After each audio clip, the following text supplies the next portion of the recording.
Across the state, in places like Birmingham and here in Montgomery, the unemployment rate has gone down really across the board. As a matter of fact, the state saw about 9 straight months of a steep drop in unemployment, and that has led to a lot of optimism around here. There have been a lot of big jobs announcements. When we're talking about this open carry, let me show you what we mean. Look at my case right here for my phone. You'll be allowed to carry your gun on your waist just like this out in the open. It clarifies and strengthens Alabama's law in that regard. Let's move on to immigration. That's been a hot topic up in Washington recently. Obviously, Alabama has one of the toughest immigration laws in the country.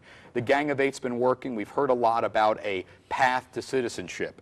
In this state, the law basically says we want you to self-deport. We want to make life miserable for you. How would you feel about a path to citizenship coming out of Washington? You snuck her out the back door on No. But like I said, unfortunately, I couldn't get her. You're going to look me in the eye and tell me you didn't sneak her out the back door on us?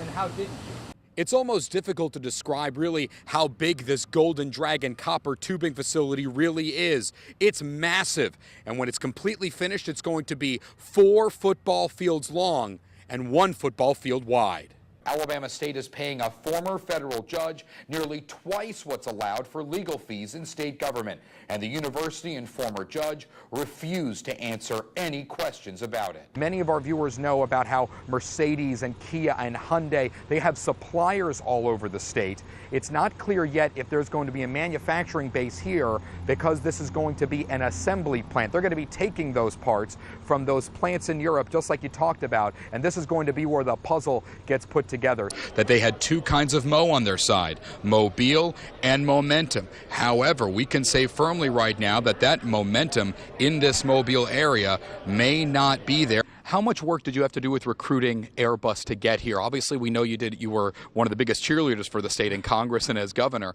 but as a private citizen lobbying for EADS, what kind of work did you do to recruit the Airbus to get here? Alabama is even closer to having some of the most restrictive abortion laws in America, and short of an outright ban on the procedure, that's exactly what House Republicans want. What is wrong with us when we ignore the Declaration of Independence, the right to life, liberty, and the pursuit of happiness? Life is the right. On the overall topic of abortion, outspoken Democrat Alvin Holmes said some Republicans would be fine with an abortion if it meant not having a black grandchild. Yeah, you ain't gonna have no little black baby. She got 2 other white children, and then she gonna have a little black baby gonna be running around there in the living room or in the den with the rest of them. They're not gonna let that happen. You know that, and I know that. You will never admit it. Among the anti-abortion measures that passed, they included banning the procedure if a heartbeat is detected inside the womb, extending the waiting period to 48 hours, and making the parental consent law for minors more strict. On the heartbeat bill, Republicans conceded that they expect a tough legal fight, while opponents said it's just another example of wasting taxpayer money. But if it doesn't reach the Supreme Court and it doesn't hold, we as citizens are asking them to pay money to do it, and it'll be in the hundreds of thousands of dollars to the other side, just like it was in the immigration bill, and we don't get anything for it. These abortion bills are not exactly unique to the state of Alabama. Specifically, the fetal heartbeat bill has already been passed by both the North Dakota and Arkansas legislatures. And as a matter of fact, 2 federal judges have blocked them from going into effect. At the Alabama State House, Max Reiss for the Raycom News Network. An exclusive investigation begins our newscast into a prominent politician's work in the private sector. The question, did House Speaker Mike Hubbard use his public office for private gain? His company just ended a consulting contract worth hundreds of thousands of dollars. Raycom political reporter Max Reiss takes a closer look. The Speaker's company's deal with the Southeast Alabama Gas District, or SEAGD, ended on August 23rd, according to the company. Over the 17-month period, Hubbard's company, the Auburn Network, earned $204,000, according to the terms of the contract. It laid out specifically that SEAGD would work with Mike Hubbard. The contract didn't even make mention of his role as Speaker of the Alabama House of Representatives. That's key, says Jim Sumner with the Ethics Commission. The network is actually the contract holder with the Southeast Alabama Gas District, and they are to provide certain services to the gas district through that contract.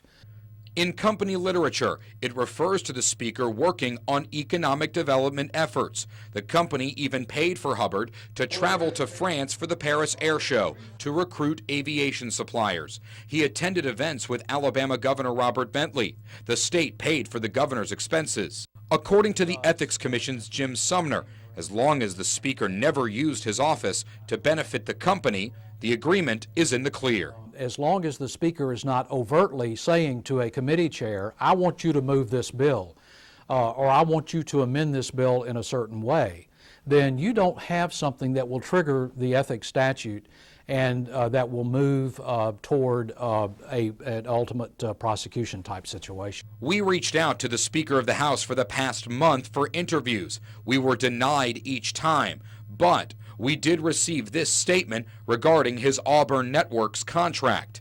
Auburn Network, Inc. recently asked the Southeast Alabama Gas District to void their agreement with our company because of unfounded criticism being generated by politically motivated liberal groups in Montgomery. Auburn Network is confident that the economic development contacts, leads, and prospects it developed while working with SEAGD will soon lead to more jobs, industry, and opportunity for the citizens of the Wiregrass region. And we're told Hubbard's efforts in the Wiregrass will pay off. New economic development is coming to Dothan. We don't know the company or even the industry, but we're told the project will be announced soon and is slated to create about 500 jobs.